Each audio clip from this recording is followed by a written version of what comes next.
अस्सलामुअलैकुम सामीन। 16 शाबानुल मुअज़्ज़म और 27 फरवरी है। आज की ख़बरों की शुरुआत जामिया अशरफुल उलूम रशीदी गंगोह के शोबाए तजवीद के उस्ताद कारी मशकूर अहमद रशीदी कासिमी की तिलावत कलाम पाक से की जा रही है। तिलावत आपने गांव ठसका नानो तालाक़े के इजलास आम में की है। बिस्मिल्लाहिर्रहमानिर्रहीम।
يوم يكون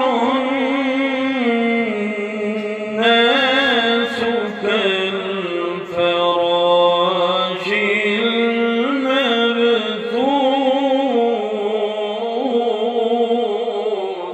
الله.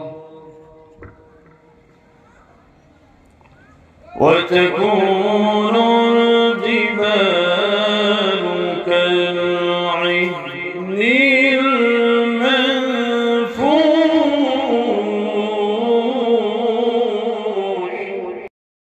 فأما من ثقلت موازينه